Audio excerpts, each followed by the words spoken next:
रसूल अल्लाह, लब्बैक लब्बैक लब्बैक या रसूल। कोई गुल बाकी रहेगा ना चमन रह जाएगा, बस रसूलुल्लाह का दीने हसन रह जाएगा।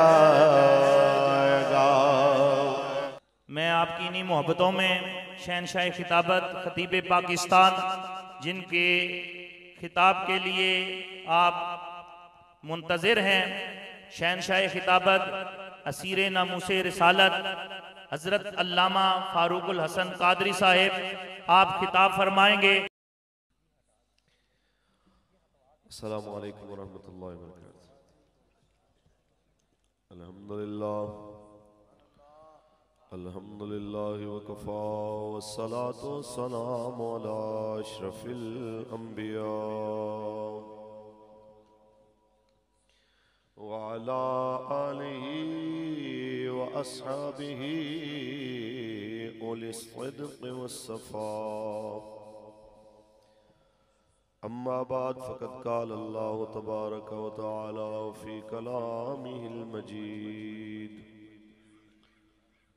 लक़द कान लकुम फ़ी रसूलिल्लाहि उस्वतुन हसनह व क़ाल अल्लाहु तआला फ़ी मक़ामिन आख़र व रफ़अना लक ज़िक्रक। सदक़ल्लाहुल अज़ीम। इन्नल्लाहा व मलाइकतहु युसल्लूना अलन नबी या अय्युहल्लज़ीना आमनू सल्लु अलैहि व सल्लिमू तस्लीमा। दुरूद पढ़ लो मिलके। अस्सलातु वस्सलामु अलैका या सय्यदी या रसूल। कोई गुल हसन सब फना हो जाएंगे, काफी वलेकिन हश्र तक सब फना हो जाएंगे, काफी वलेकिन हश्र तक नात हजरत का जुबानों पर सुखन रह जाएगा, बस रसूलुल्लाह सामने आज नबी रहमत के मिलाद और तहफ़्फ़ुज़ ख़त्म नबूवत और नामूस रिसालत की महफिल सजा के बताया कि चाहे घर नया मिले, चाहे गाड़ी नहीं मिले, चाहे जगह नहीं मिले, हमारी खुशी तब तक मुकम्मल नहीं हो सकती जब तक रसूलुल्लाह की बात न की जाए, क्योंकि कब्र में इन किसी चीजों ने काम नहीं आना, कब्र में काम आना है रसूलुल्लाह ने काम आना है कि अतलसो कम ख्वाब की पोशाक पे नाज़ान हो, इस तने बेजान पर खाकी कफन रह जाएगा, बस रसूलुल्लाह का दीने हसन। अल्लाह तबारक व तआला जल्ल व अला की हमद सना के बाद आका नामदार शफी रोज़े शुमार हुज़ूर अहमद मुज्तबा मोहम्मद मुस्तफ़ा सल्लल्लाहु अलैहि वसल्लम की ज़ात तैयबा पे लामहदूद दरूद व सलाम के नजराने पेश करने के बाद लायक सदवकार सत्य करीम मुहाफ़िज़ ख़त्म नबूवत व नामूस रिसालत हज़रत अल्लामा मौलाना मोहम्मद शफीक कादरी साहिब दामत बरकातुहु मलालिया और आज की इस बाबरकत महफिल के हमारे मेज़बान जनाब सरदार मोहम्मद रुस्तम साहब और उनके बिरादरान और उनकी दावत पर तशरीफ़ लाने वाले तमाम सादात किराम, उलमाए किराम, मशाइख अहले सुन्नत और हुजूर के वो सारे गुलाम कि मैं किसी के नाम जानता हूँ या नहीं जानता, लेकिन आप जिनके लिए आए हैं यकीन मानिए कि उनकी बारगाह में आपकी और मेरे नाम भी लिखे हुए हैं और हमारी मोहब्बत की औकात भी लिखी हुई है, हमारी हैसियत भी लिखी हुई है। बात ये नहीं है कि भाई मैं यहाँ बड़ी कुर्सी पे बैठ गया हूँ तो मेरी शान ऊंची हो गई है और जो नीचे बैठे हैं उनकी शान कमतर हो गई है, ऐसा नहीं है। ये सब सरकार की महफिल है। और वो पीर नसीरुद्दीन नसीर अलरामा ने फरमाया था कि दर्दमंदों से न पूछो कि किधर बैठ गए, उनकी महफिल में गनीमत है जिधर बैठ गए। है गरज दीद से यहाँ काम तकल्लुफ से नहीं, खा उधर बैठ गए खा इधर बैठ गए। तो बात इतनी सी है कि जितने भी हुजूर के गुलाम यहाँ पे जमा हैं, हर एक की अपनी अहमियत है और सब मैं समझता हूँ कि मुझसे बेहतर लोग हैं, सब मुझसे आला और अफजल लोग हैं। मैं बस दो चार बातें आपके सामने गोशगुजार करके अपनी गुफ्तगू को समेटना चाहूँगा। बहैसियत मुसलमान होने के, बहैसियत कलमगो होने के आपकी और मेरी कुछ जिम्मेदारियां हैं। ये सिर्फ नहीं है कि हमने कलमा पढ़ लिया, हमारे कान में हमारे बुजुर्गों ने अजान पढ़ दी, तकबीर पढ़ दी, नाम मुसलमानों वाला रख दिया और मरेंगे तो कोई मौलाना जनाजा भी पढ़ा ही देगा तो बस जनाब आला ड्यूटियां खत्म हो गई। ऐसा नहीं है, हमारी अपनी भी कुछ जिम्मेदारियां हैं, इस कलमे की भी कुछ जिम्मेदारियां हैं। और इकबाल ने फरमाया ना कि खिरत ने कह भी दिया ला इला तो क्या हासिल, दिलो निगाह मुसलमान नहीं तो कुछ भी नहीं। हमारे इस कलमे की भी कई मजबूरियां हैं जो जिनको हम समझते नहीं है कि सिर्फ ये नहीं है कि जुबान से हमने कलमा पढ़ दिया तो बस जनाब आला बस काफी हो गया। इसके कलमा पढ़ने के साथ हमारे ऊपर कुछ पाबंदियां लाजिम हो जाती हैं। हमारी कौम जो है वो अक्सर ला इकराहा फिद्दीन सिर्फ इतनी आयत पढ़ के उसके सियाक व सबाक को भूल जाती है, उसका तर्जुमा दीन में कोई सख्ती नहीं है। इसका मतलब यह है कि दीन कबूल करने में सख्ती नहीं है। कोई मुसलमान रहे उसकी मर्जी, कोई ना इस्लाम कबूल करे उसकी मर्जी, लेकिन अगर वो इस्लाम कबूल कर लेगा तो फिर उसके ऊपर वो पाबंदियां लागू हो जाएंगी जो एक मुसलमान पे होती हैं। ये ज़हन में रहे, इसका ला इकराहा फिद्दीन का ये तर्जुमा है। और अगली बात, मेरे आका मौला ने फरमाया कि मुसलमान की मिसाल उस ऊंट की मिसाल है जिसकी नकेल उसके मालिक के हाथ में। हम शुत्र बेमुहार नहीं है कि जिधर मर्जी चले जाएं हमें कोई पूछने वाला नहीं है। हमारा एक मालिक है जिसने हमारे लिए कानून बनाया है, ये तुम्हारे लिए हलाल है, ये तुम्हारे लिए हराम है। हलाल के पास जाना है और हराम से बचना है। यही हमें हमारे आका मौला के दीन ने बताया है और इसी पे अमल करना हम सब की जिम्मेदारी है। और अगर हम मिलाद वाले आका मौला के मानने वाले हैं तो हम उनकी शरीयत के भी मानने वाले हैं। पक्की बात है। पढ़िए अल्लाह का कुरान, मोहब्बत से बोले सुभान अल्लाह।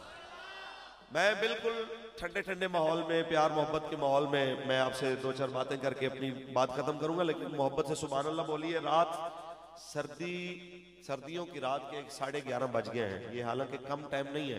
पिंडी के लोग इस टाइम एक दो दफा नींद करके फिर जनाब बशाश बशाश होते हैं, लेकिन अल्हम्दुलिल्लाह आपके चेहरे के ऊपर बिल्कुल ताजगी है। ये इस बात की अलामत है कि महफिल में रूहानियत मौजूद है। अल्हम्दुलिल्लाह। मोहब्बत से बोलें। खालिक के कायनात ने इरशाद फरमाया वरफ़अना लका ज़िक्रक, ऐ हबीब हमने आपकी खातिर आपके जिक्र को बुलंद फरमा दिया। बस मैं इतना सुनाने के लिए आया हूँ जिनके नाम के सदके में अल्लाह ताला ने आपको और मुझे बुलंद फरमाया। कुंतुम खैर उम्मतिन का टाइटल अता फरमाया। सारी उम्मतों में जनाब आला हमें सबसे बेहतर उम्मत करार दिया।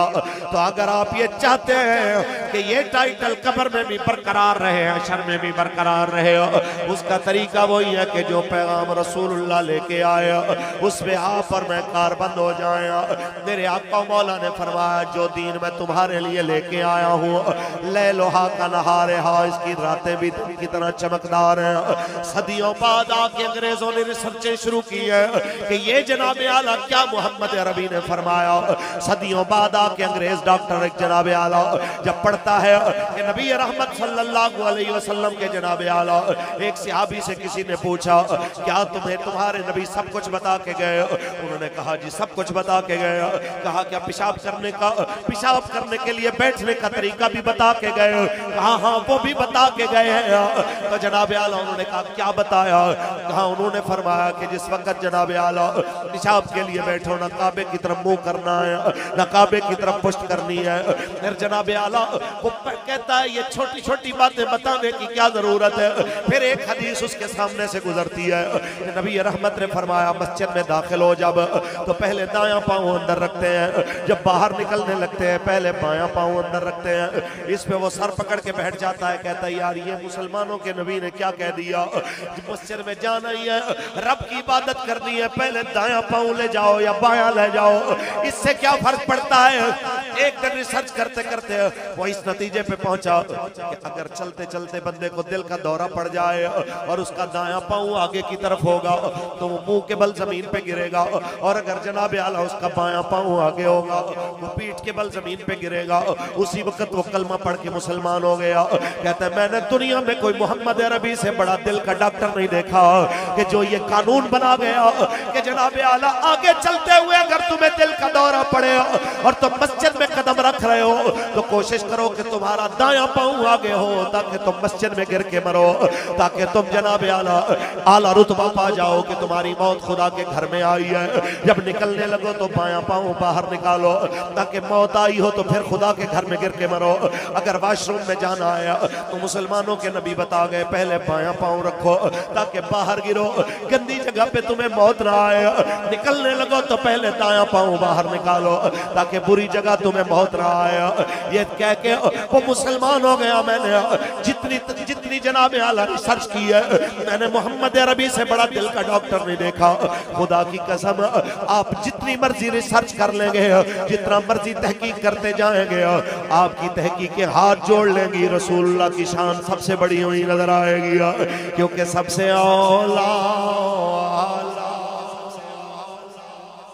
मिलके पढ़िए सबसे औला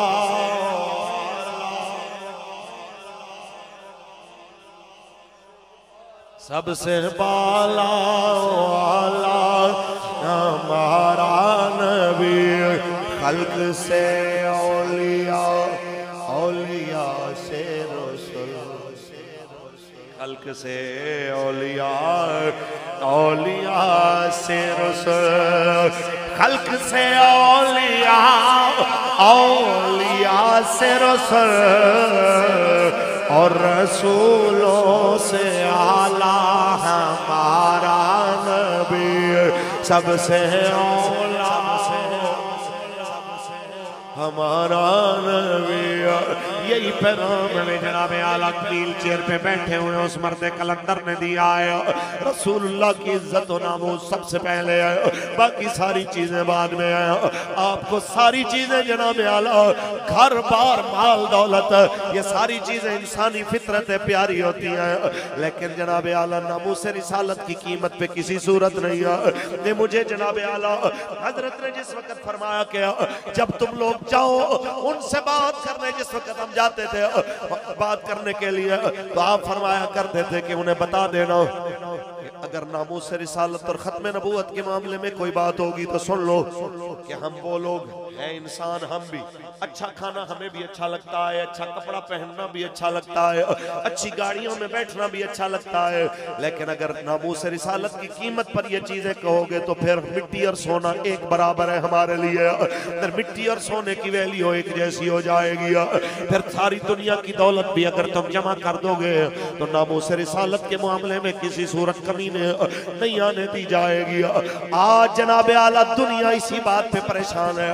बाबे ने कौम को लाके कहां खड़ा कर दिया है कि करोड़ों रुपए की कोठी जनाब आला बनती है। करोड़ों रुपए की कोठी बनाने के बाद जब इफ्तिताह की बारी आती है वहां ढोल नहीं बजते, वहां गाने नहीं चलते, वहां पे आके जनाब तमाशबीनी और तवाइफे नहीं आती है, वहां पे रसूलुल्लाह के नारे लगते हैं, वहां हुजूर की बात होती है, वहां मेरे आका की महफिल होती है, वहां नारा लगता है लब्बैक लब्बैक लब्बैक या रसूल अल्लाह, लब्बैक लब्बैक लब्बैक या रसूल अल्लाह, लब्बैक लब्बैक लब्बैक या रसूल अल्लाह, लब्बैक लब्बैक लब्बैक या रसूल अल्लाह, लब्बैक लब्बैक आज पूरी दुनिया का कुफ्र इसी वजह से परेशान है। बाबे ने कौम को किधर ला के खड़ा कर दिया है। मैं कहना चाहता हूँ ये बाबे ने सिर्फ वो सबक हमें भूला हुआ याद कराया है जो हमें सहाबा किराम बता के गए थे। बस जनाब आला काश हम वो सबक याद रख पाए हैं। ये मैं आपको भी, अपने बच्चों को, अपने नौजवानों को सुनाना चाहता हूँ। याद रखिए, आज एक नौकरी की खातिर, एक रिश्ते की खातिर, एक नेशनलिटी की खातिर हम देखते हैं कई जगहों पे लोग अपनी बेटियां या कादियानियों को दे देते हैं या उनकी बेटियां ले लेते हैं। ये तरीका मुसलमान का नहीं है, ये तरीका रसूलुल्लाह के आशिक का नहीं है, ये तरीका मोहम्मद अरबी के वफादार का नहीं है। आइए 14 सदियां पहले मैं आपको एक मंजर दिखाऊं। हर जंग में हुजूर के साथ शामिल होने वाले सिर्फ एक जंग में जनाब आला शामिल नहीं हुए, सिर्फ तबूक में शामिल नहीं हुए और आपके और मेरे आका मौला ने हजरत जनाब काब बिन मालिक से 50 दिन तक बात नहीं की।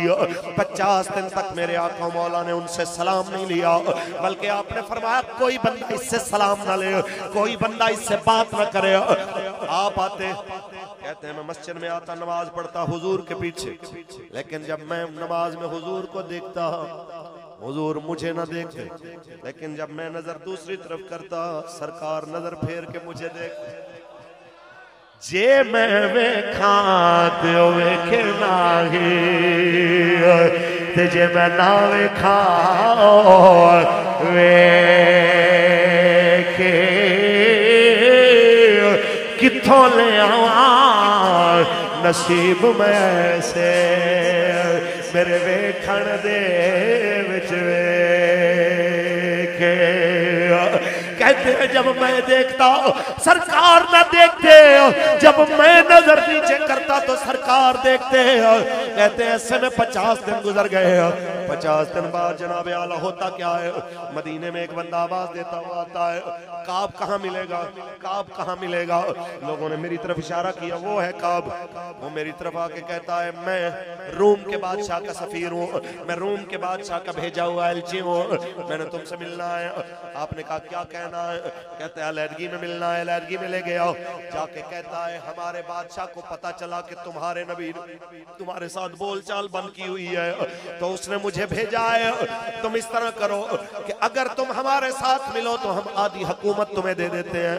उस वक्त का रोम पूरे यूरोप का एक ही मुल्क था, समझ ले आधा यूरोप को देने के लिए तैयार। कहते हैं आधा यूरोप तुम्हें दे देते हैं, आधी फौज तुम्हें दे देते हैं, आधे खजाने तुम्हें दे देते हैं, कनीजे तुम्हें दे देते हैं, सब कुछ तुम्हें मिल जाएगा, हमारी हुकूमत में शरीक हो जाओ, आओ और मिल के मदीने पे हमला करें। तुम्हें पता है कि कहां कहां से मदीने पे हमला कामयाब हो सकता है, हमारे साथ मिल जाओ, बदले में तुम्हारा बदला भी पूरा हो जाएगा, हमारा बदला भी पूरा हो जाएगा। तो गुस्से में आके ऐसे सफीर का गिरबान पकड़ के कहते हैं अगर मेरे आका मौला ने सफीर का मारना हलाल किया होता तो आज मैं तुम्हें जिंदा न जाने देता।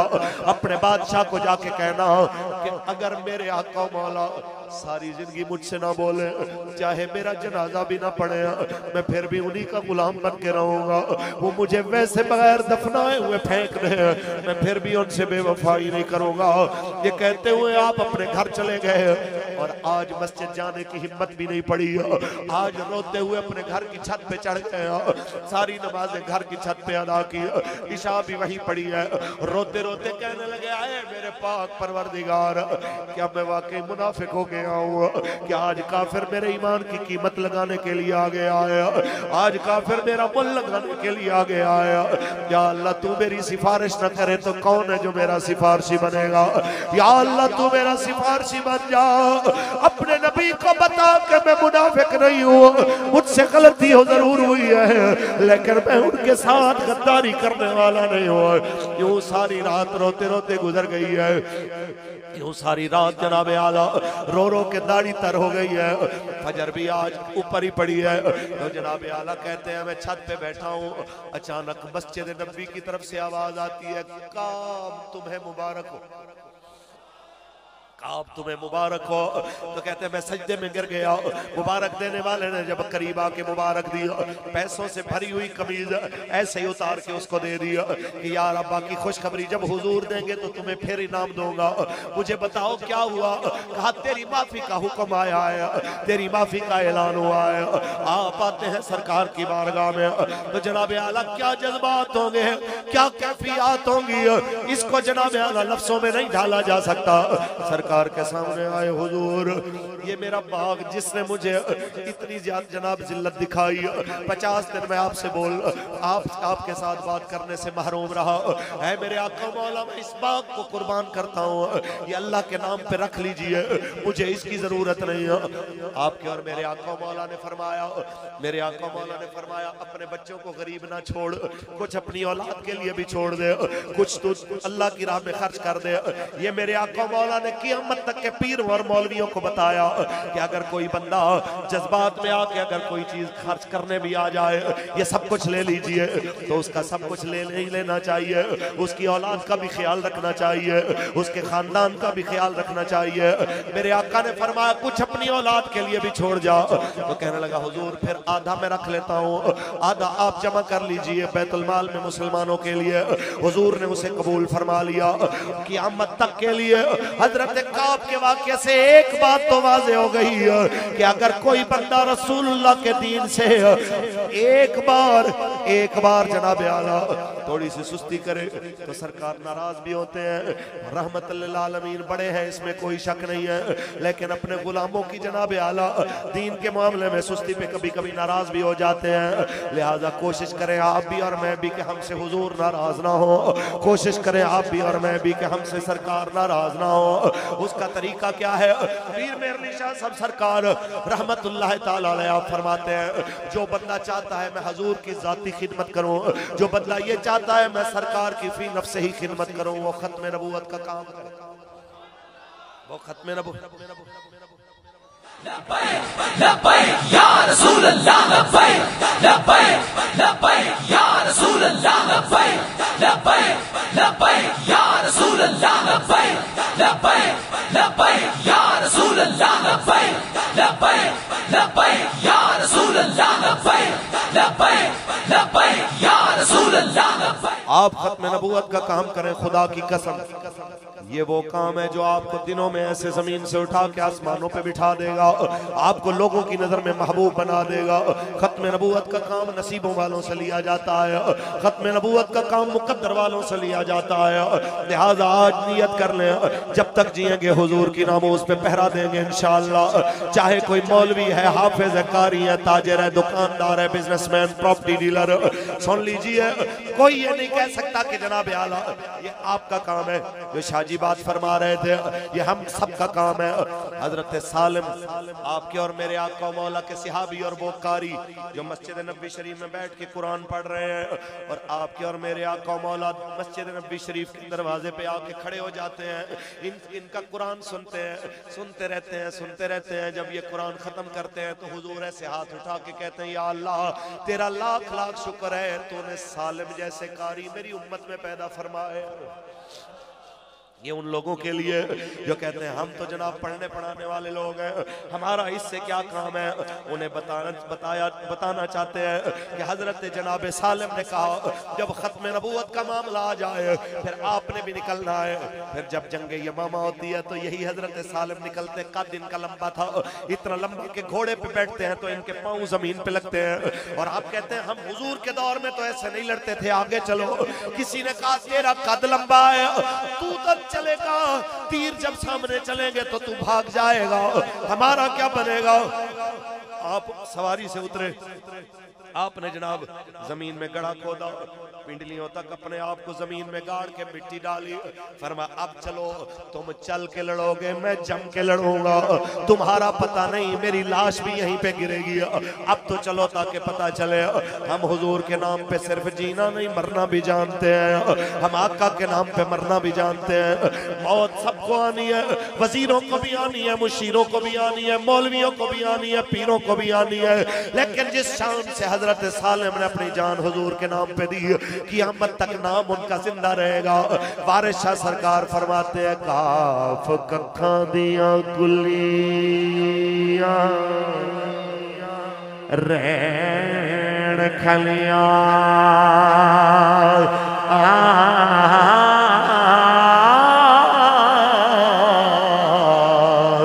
चोनेदार हवेलियां ढैंदिया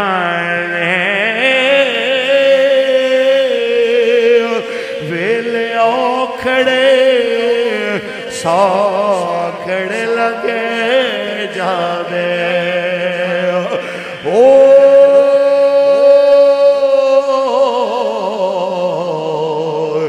गल्ला याद सजन दिया रे दिया।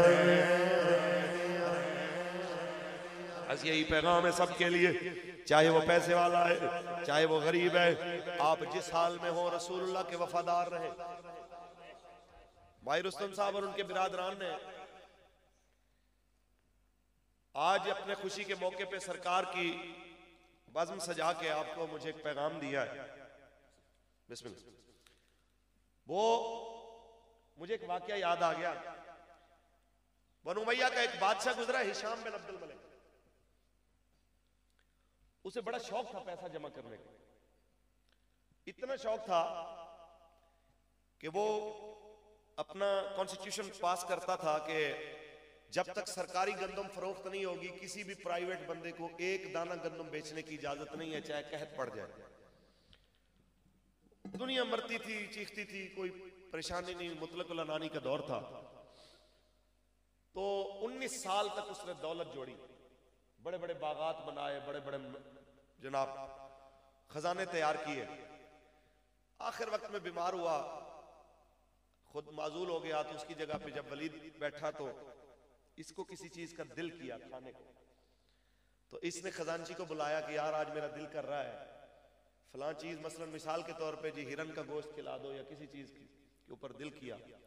उसने कहा जी बादशाह सलामत से पूछते हैं, अमीरुल मोमिनीन फरमाएंगे तो फिर कुछ सोचते हैं। पहले तो इसको बड़ा धचका लगा, फिर कहने लगा कोई नहीं, अपना ही है, पूछने में क्या हर्ज है। जब उससे पूछा तो बादशाह ने कहा कि नहीं, अब हम इसके चोचले पूरे करने के लिए बैठे हुए हैं, कोई चीज नहीं है, जो पक्का है बस दे दो। तो ये कहता हुआ वो मर गया कि इन्ना लिल्लाहि व इन्ना इलैहि राजिऊन इन्ना कुन्ना खाज़िनन लिल वलीद। हाय अफसोस, हम सारी जिंदगी वलीद के खजानची बने रहे, हम सारी जिंदगी इसी के लिए पैसा जोड़ते रहे। तो मैं ये बताना चाहता हूं कि पैसा आपका वही है जो आपने अल्लाह के लिए और उसके रसूल के लिए और उसके दीन के लिए खर्च किया। बाकी जितना भी है ये सब पिछलों का है, आप खजानची हैं, आप जोड़े जा रहे हैं, अल्लाह अल्लाह खैर सल्ला, वो अगलों की मर्जी है, कोई आपको पूछे ना पूछे ये उनकी मर्जी है। लेकिन ये याद रखिए आपका पैसा वही है जो आपने अल्लाह और उसके रसूल के नाम पे देना है। और मैं यही गुजारिश करूंगा, जितना रब आपको नवाजे इससे भी ज्यादा नवाजे, आप रसूलुल्लाह से बेवफाई ना कीजिएगा, आप सरकार के दरवाजे से अपने आप को दूर ना कीजिएगा। चाहे सारा जहान आपके खिलाफ हो जाए, आप उस दरवाजे से ना फिरिएगा, क्योंकि ये वो दरवाजा है कि रब की रहमत आती है इसी दरवाजे से आती है।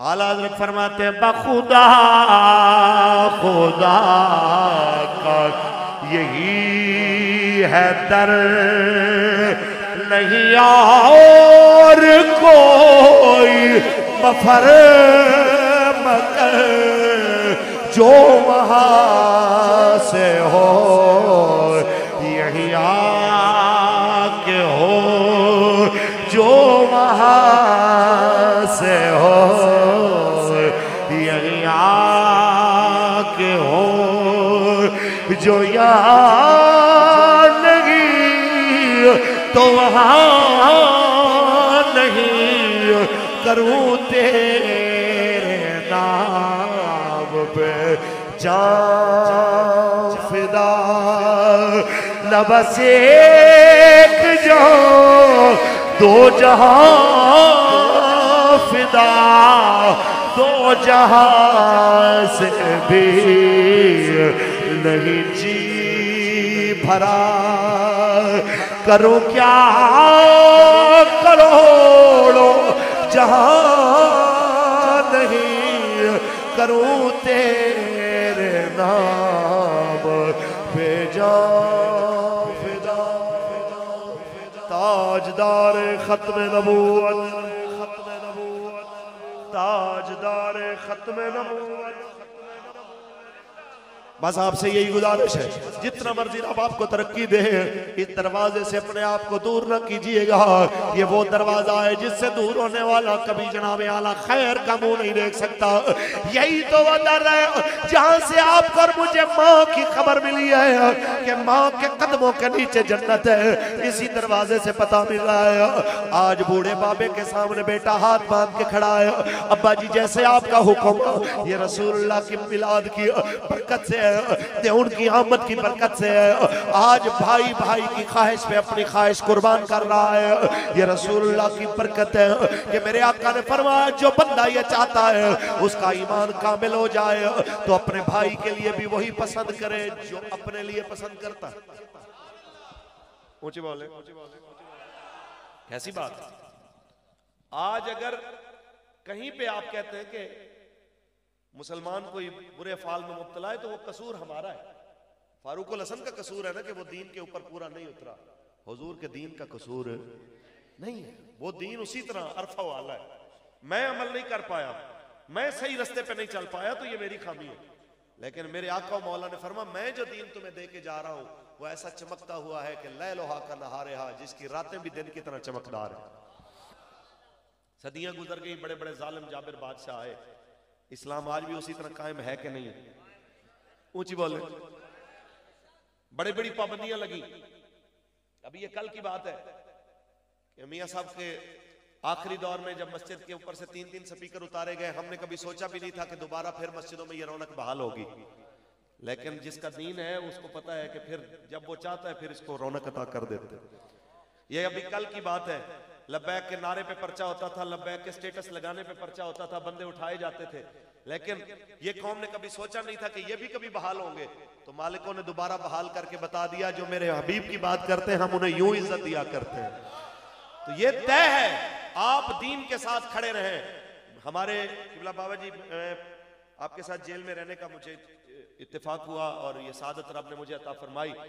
तो मैंने हजरत से एक बार पूछा था कि हजरत जी बाकी भी पीर और मौलवी बातें करते हैं इस्लाम की, दीन की, हम भी बात करते हैं, हमारे ऊपर ही सख्तियां क्यों होती हैं, हमारे ऊपर ही मसले क्यों हैं कि जिसको भी मसला होता है वो हमें पकड़ के तो जनाब आला कहते हैं जी इनके ऊपर पर्चा काटो। तो हजरत ने कहा हमारा मसला ये है कि बाकी सब पीरों और मौलवियों ने ये कहा है कि बदर में अल्लाह की मदद आई थी, तो हमारा जुर्म यह है कि हमने कहा मदद आज भी आती है पर मैदान लगाना पड़ता है। हमारा जुर्म यह है कि हमने कहा है कि मदद वाकईतन आती है, फरिश्ते भी आते हैं, लेकिन मैदान में आना पड़ता है, इसलिए हमारे ऊपर गुस्सा करते हैं। आज तक यही होता रहा है कि जनाब मुरीद मीनारे से आया तो पीर बुखारे से आया तो उसने बचा लिया, करामत की हद तक बात थी। लेकिन ये किसी ने नहीं बताया कि फिर आता है पीर बुखारे से आके मुरीद की मदद करता है, लेकिन मीनारे पे जिसको चढ़ाया जाता है वो अपने पीर के नजरिए से वफा करता है तो फिर आता है। ऊंची बोले। हम इसलिए कहना चाहते हैं हमारा किसी से कोई जाती अनाद है ही नहीं। आज असेंबली के अंदर बैठे हुए चाहे हुक्मरान जमात के बंदे हैं चाहे ओपोजिशन के हैं, हम सबको मोमिनाना मशवरा देते हैं। हमारे हजरत फरमाया करते थे मोमिनाना मशवरा है कि ये कुर्सी आपके पास सदा नहीं रहने वाली, आज हुजूर के दीन के लिए कुछ कर जाएं, वरना याद रखिए अनकरीब इस असेंबली के अंदर आना सिर्फ उन्होंने है जिन्होंने हुजूर की बात करनी है। वो वक्त बिल्कुल करीब है कि इस कौम ने आप कहना है बस यार बड़ा हो गया, एक सिर्फ नामूस रिसालत का कानून पास करवाने के लिए 4-4 दर्जन शहीद देने पड़ते हैं, फिर जाके जनाब कोई बात सुनता है। ये कब तक चलता रहेगा? हम कहना चाहते हैं वजीर आजम साहब अल्लाह ताला ने आपको अगर इस जगह पे बिठाया है तो इस गलत फहमी में ना रहे कि आप सदा रहेंगे। आपसे पहले 3 बार यहाँ पे मियां नवाज शरीफ साहब रह के गए, आपसे पहले यहाँ पे बड़ा अरसा मुक्के लहरा लहरा के धमकियां देने वाले परवेज मुशर्रफ साहब भी रह के गए जो कहते थे कि जनाब हम तुम्हें वहां से हिट करेंगे तुम्हें पता भी नहीं चलेगा। तो उनकी वालदा फौत होती हैं तो दफन करने के लिए पाकिस्तान भी नहीं आ सकते। तो ऐसा ना हो कि ऐसा कोई वक्त आप पे आए, उससे पहले हजूर के लिए कुछ कर जाइए ताकि जिस वक्त आप दुनिया से जाएं तो कम अज कम आपके पास कुछ कहने के लिए हो कि जो कुछ भी था, चाहे जितनी मजबूरियां थी, लेकिन रसूलुल्लाह की नामूस पे हमने कोई सौदेबाजी नहीं की। हम आपको नेक मशवरा देना चाहते हैं, और ये नेक मशवरा सबके लिए है। ये सिर्फ इसलिए नहीं कि मेरा ताल्लुक तहरीक लब्बैक से है, ये इसलिए भी है कि बहैसियत मुसलमान होने के ये आपकी और मेरी जिम्मेदारी है। मेरे आका मौला ने फरमाया अफजलुल जिहाद कलिमतुल हक़ इंद सुल्तान जायर, सबसे बड़ा जिहाद यह है कि आप जाबिर से जाबिर बादशाह के सामने भी हक बोलें कि हुजूर का दीन हक है, हुजूर का दीन हक है। आया आया आया आया ताजदार खत्म नबूवत। आइए जनाब आला तो गुफ्तगू को समेटते हुए बस यहां तक बात को लाते हैं कि जो मर्जी हालात हो जाए, आलम कुफर के कहने के ऊपर कभी मजबूर ना हो जाइए। पाकिस्तान अल्लाह के राजों में से राज है। अगर अमेरिका के पास वसाइल है, अगर उसके पास नेटो है, उसके पास इसराइल और तमाम कुफर की कुव्वत है, हमारे पाकिस्तान में रब की मदद है, हमारे पाकिस्तान में रसूलुल्लाह की मोहब्बत है, हमारा पाकिस्तान जिसकी बुनियाद में ला इलाहा इल्लल्लाह मुहम्मद रसूलुल्लाह है कि पाकिस्तान का मतलब क्या, दस्तूर रियासत क्या होगा। इसी पाकिस्तान का तराना लिखने वाले अबुल असराफी जलंधरी ने कहा था, दिले बेमुद्दा है और मैं हूँ, दिले बेमुद्दा है और मैं हूँ, मगर लब पे दुआ है और मैं हूँ, मगर लब पे दुआ है और मैं हूँ। मैं सारे यूरोप को पाकिस्तान पे कुर्बान कर सकता हूँ, पूरा अमेरिका इसके नाम पे कुर्बान। आपको क्या पता कि पाकिस्तान की शान क्या है। उधर दुनिया है और दुनिया के बंदे, उधर दुनिया है और दुनिया के बंदे, इधर मेरा खुदा है और मैं हूँ, इधर मेरा खुदा है और मैं हूँ। हफीज ऐसी फलाकत के दिनों में फकत शुक्रे खुदा है और मैं हूँ, फकत शुक्रे खुदा है और मैं हूँ। और पाकिस्तान में एक सबसे बड़ी चीज वो है रसूलुल्लाह से बेलौस मोहब्बत। पूरी दुनिया में कोई मुल्क इसका मुकाबला नहीं कर सकता। इस पाकिस्तान में जहां 3 टाइम का खाना, महंगाई की वजह से खाना मुश्किल हुआ, माओ ने 2 टाइम पे मजबूर हो गई, 2 टाइम वाले 1 टाइम पे मजबूर हो गए, 1 टाइम पे हांडी पकती है, जनाब आला थोड़ा थोड़ा करके उसके साथ रोटी लगा के खाते हैं। लेकिन वो लोग जो आटे को मोहताज, वो लोग जो घी को मोहताज, वो लोग जो नमक मिर्चों को मोहताज, उनको महंगाई के नाम पे बुलाने वालों ने बुलाया, वो नहीं निकला। वो पाकिस्तानी उसको जनाब आला खैबर से कराची महंगाई के नाम पे बुलाया गया, नहीं निकला। लेकिन जब रसूलुल्लाह के नामूस और इज्जत पे बुलाया गया, वो भूखा नंगा, वो मुसलमान जिसके घर में पकाने के लिए रोटी भी नहीं थी, पहनने के लिए जूता भी नहीं था, चलने के लिए सवारी भी नहीं थी, जब रसूलुल्लाह के नाम पे बुलाया गया तो वो गोलियां खाने के लिए लब्बैक या रसूलुल्लाह का नारा लगाता हुआ मैदान में आ गया और दुनिया को बता दिया ये मेरा पाकिस्तान है। दिले बेमुद्दा है और मैं हूँ। और ये मुसलमान क्या कहता है, न पूछो हाल मेरा कुछ न पूछो, न पूछो हाल मेरा कुछ न पूछो, कि तस्लीमो रजा है और मैं हूँ, कि तस्लीमो रजा है और मैं हूँ। ये मुसलमान मुसलमान, ये पाकिस्तान का ही मुसलमान है जिसने हर हाल के अंदर जीने का फन सीखा हुआ है। जितनी मर्जी मुश्किलात आई हैं, हर दौर में हुजूर के दीन के साथ फिर खड़ा हो जाता है कि लुत्फे सजन दम बदम कारे सजन गाह गाह इंज भी सजन वाह वाह इंज भी सजन इंज भी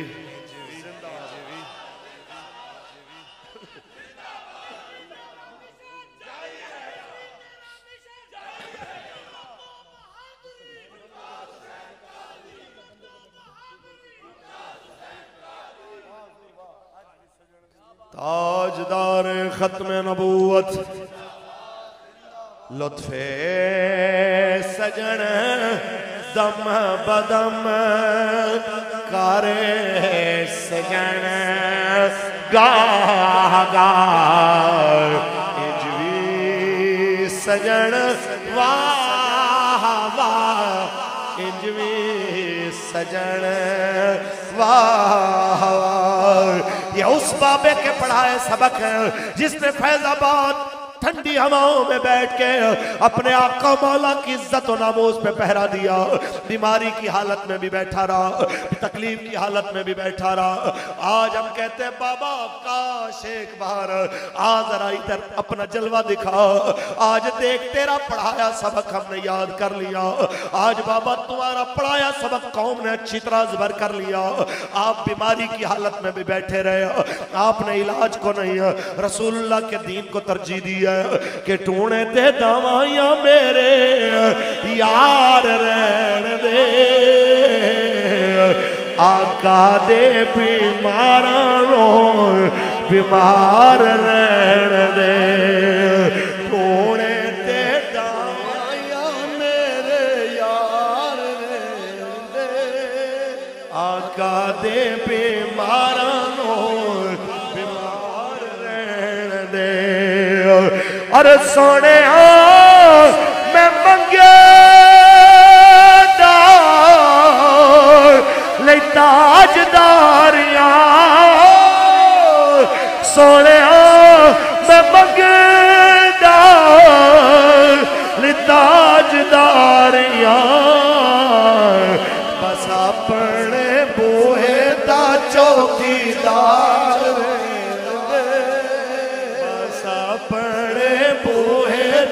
चौकीदार।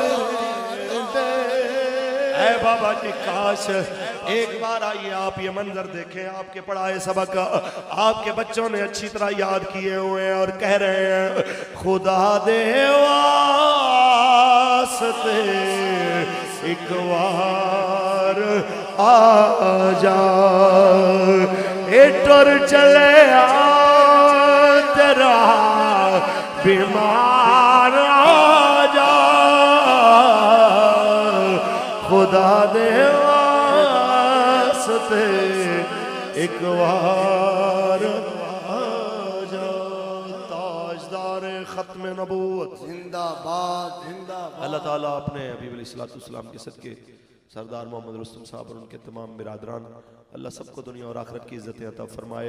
अल्लाह सबको अपने खजाने से माला माल फरमाए। हम सबको मरते दम तक नबी अलैहि सलाम का वफादार रखे। सलाम या रसूल अल्लाह लब्बैक लब्बैक लब्बैक या रसूल अल्लाह